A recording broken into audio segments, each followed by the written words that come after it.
Quant à la date définitive de l'élection, le Conseil constitutionnel a finalement justement pris acte de la décision du président concernant le choix du 24 mars.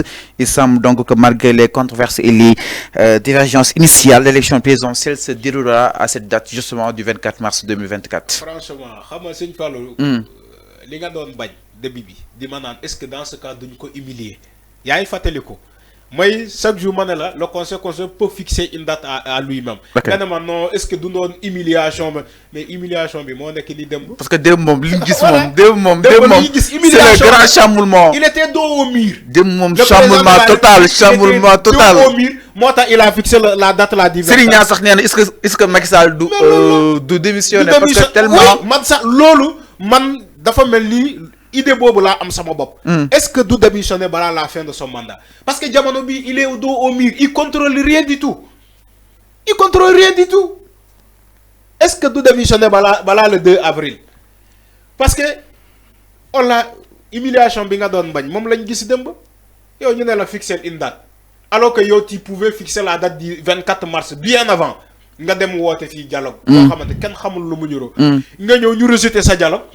nga yegg ni conseil constitutionnel bii nii fu mu jëm ak man mooy daa maanaam day fixer date ba pare imposer ma ko nga daa di def rétropédaler woo say ñoon taf en urgence génne la date du 24. non Arfan nee na mi ngi si woon nee na da doon consulter Arfan nag si cabinet mi pour préparer le décret présidentiel. on sait comment ça fonctionne. non nee na mi ngi si woon Arfan. si politique lañ nekk ñooñu lu ñuy def yëpp c'est des calculs politiques loolu bokk na ci lu sonal Macky Sall le président Macky Sall des calculs politiques.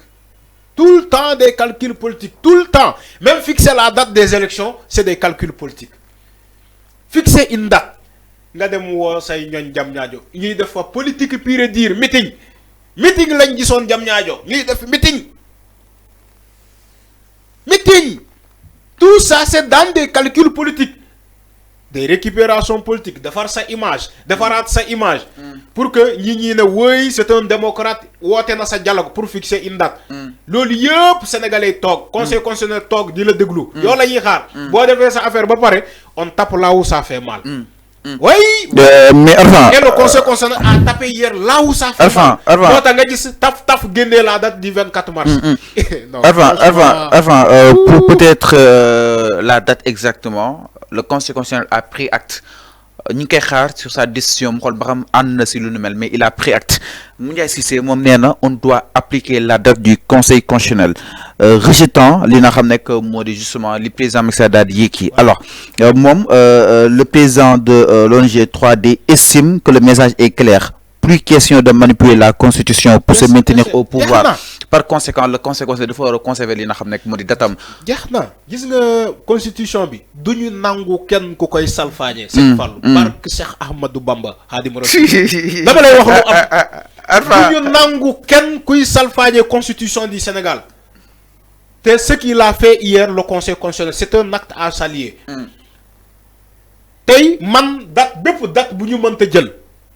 Voilà le 2 avril. La date annoncée par le conseil constitutionnel doit être retenue. Oui. Parce que le conseil constitutionnel, la constitution est primée si président. ma ñëw. gis nga man Arfan. bépp date bu ñu choisir. balaa le 2 avril. balaa le 2 avril de ñu am suñu premier tour balaa le 2 avril man nangu naa ko. man li ma mënul nangu une date au-delà du 2 avril de la fin du mandat président. Je ne serai jamais d'accord dans ce pays. Dans ce cas, on est en train de violer les lois de ce pays. On est en train de violer la constitution. Mais mon président date bu mu joxe le 24 mars. baax na. tant que ñu ngi am élection balaa mandat am di jeex baax na. mais aussi la date du 31 bu le conseil le 31 mars. Quand toujours on est dans le mois de mars. Je suis d'accord. Amna aussi rebondissement avant. Les 7 sages ont fini par prendre acte de la décision du chef de l'État. Donc pour les Sénégalais dans les urnes le 24 mars. Donc Sénégalais dañ dem ci urne le 24 mars. Foofu laa bëgg a ñëw mu bañ am benn coow avant. parce que le conseil constitutionnel. le conseil constitutionnel boo gisee mu jàpp la date du 31 mars. C'était pour faire la pression sur Macky Sall. Comme il a compris mu jàpp la date du 24 mars ba tey baax na maintenant le conseil constitutionnel. da koy woromal toujours. dama lay wax lu am. comme il est le président de la République ba léegi. mandat mi jeexagul. on considère que c'est le président de la République du Sénégal. bu fixer la date du 24 le conseil constitutionnel sera d'accord dans cette date là.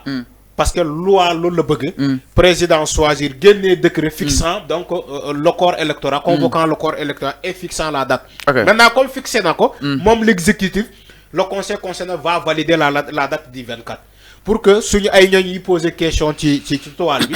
Donc le 24 mars mooy élection yi pour ñu xam ni que la date qui a été fixée par le président de la République le conseil concerné day and ci date bobu parce que loi loolu la wax si toutefois le président de la République juge nécessaire de sortir un décret fixant le calendrier donc électoral à date issue bo xamantene débordé wu ci le conseil constitutionnel le mois le conseil constitutionnel est obligé de respecter cette date là mais le conseil constitutionnel lu mu mënul respecter moy manam une date au-delà de ce qui est prévu par la constitution lolu du ko nangu motax nga gis ko mu rejeter la date du 2 juin ba paré fixer le 31 comme ils sont revenus dans de meilleurs sentiments ñom l'exécutif le président ak ay ñoñom ba fixer la date du 24 dans ce cas le conseil sera d'accord sur la date du 24 mars. Alors mais tey Arfan li nga xam ne que moo di les médias occidentaux dañoo xëyee que ni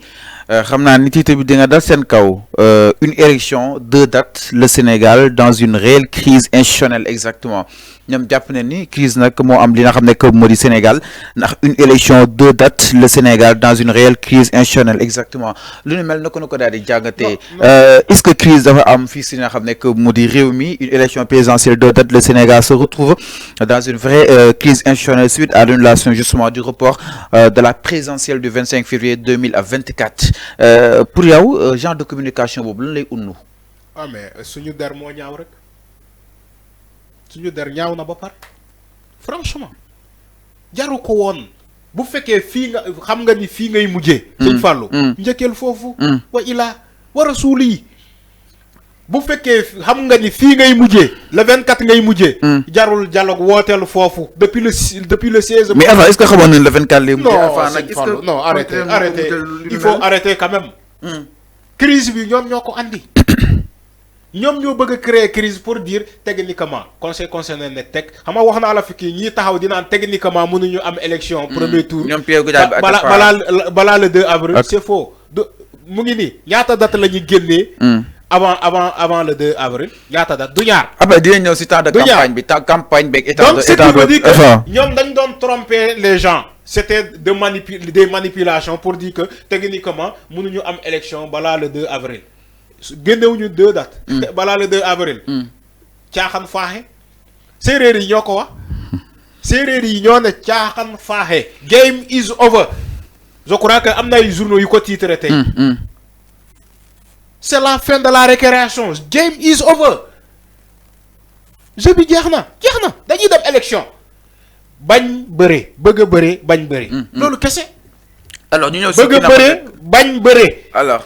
ku takk sa gemb pour bëri waajalal parce que élection day am ñu ngi lii di dem ci élection ku parewul bëri demal sa yoon en tout cas arène bi woote nañ ko ba pare que ça soit président d'accord wala mu bañ a d'accord dañuy dem ci arène bi conseil décidé na ni que élection day am balaa fin mandat présidentiel pour éviter le vide juridique. mais conséquence pour éviter l'impasse. mais jàppoon ni peut-être pour li nga xam ne que moo di justement gën li nga xam ne que moo di jëmmal li nga xam ne que moo di démocratie bi avant mu waroon daal di war a mën a peut-être sénégalais yi wala kon sax ces candidats spoliés dégg naa aussi sànq tontu bu ki nga xam ne que moo di bu PDS ñoom nee neen duñu bàyyi nag képp ki nga xam ni itam takk na li nga xam ne que moo di su condition bi ñoom dinañ dem li nga xam ne que moo di daal di koy li nga xam ne que moo di jëli waaye itam képp ki nga xam ni itam takk na si condition bi ñoom dinañ daal di wéyal li nga xam ne que moo di mbiri daal leen traqué devant li nga xam ne que moo di les juridictions ñoom ba tey ñi ngi attaqué li nga xam ne que moo di les magistrats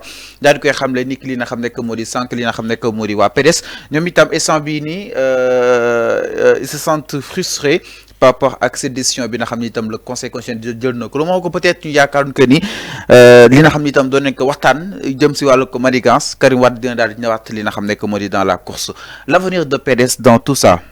c'est que man dama gëm ni je pense que le PDS veut déstabiliser ce pays. Ouais. Je pense que le PDS veut déstabiliser ce pays. Oui man loolu laa gëm parce que ñom ba légui mënuñu reconnaître leur défaite. Mënuñu reconnaître leur erreur, mënuñu reconnaître l'erreur qu'a fait leur candidat. Sen candidat dafa djoum. Mais Karim Wade ñu éliminé won ko ci élection yi est-ce que Japon c'est trop? Karim Wade n'est pas le prince charmant du Sénégal. Il y a des candidats qui mais c'est le prince charmant de Pérez. Il y a des candidatures qui ont été rejetées. C'est pas Karim seul. C'est pas Karim seul qu'on a rejeté de ces élections. Sa candidature. Il y a beaucoup de candidatures qui ont été rejetées. Mais Karim dafa wara gëm Yalla, le PDS dañu wara gëm Yalla ni que politiquement ils sont tombés à terre. Ñaari élection présidentielle mëno fexé ba am candidat. Gatché gogu mo len animé. Dama lay wax lu am. Ñaari élection présidentielle, un parti comme le PDS. Mais attends que Ngourou Macky Sall, mais Ngourou Macky Sall organiser 2 élections présidentielles te PDS bokk ci affaire. Dañu méré Macky Sall. C'est ça. Mais est-ce que Macky Sall ñom leen wara méré? Macky Sall lañu wara méré. Nañu méré Macky Sall parce qu'il est à la tutelle de ce pays. Ouais. C'est pas Thierno Alassane Sall, c'est pas Ousmane Sonko, c'est pas Bougane, c'est Macky Sall qui est à la tête de ce pays. Il est le président de la République. Il a été oué. Oui, c'est lui qui va organiser ces élections, le président Macky Sall. Donc wa PDS buñu amé ko ñuy méré, nañu méré Macky Sall. Les élections de 2019, amuñu won candidat. Qui était président? Macky Sall. Les élections de 2024, ils n'auront pas de candidat. Qui est président? C'est toujours la même personne. Mais Pérez, donc, mais Pérez revient à la charge contre les juges justement du Conseil constitutionnel. Le PDS nous takal juge. Tu sais pourquoi? Nous takal ben juge fi. Le PDS c'est un parti. C'est pas une institution juridique. Le PDS c'est un parti. C'est un parti politique. Si nous avons soupçon de guerre, si nous avons une guerre, c'est une femme. Andil preuve? Oui. Alors c'est clair, exactement. Mi non li nga xamné que modi PDS en tout cas mi revenir li nga xamné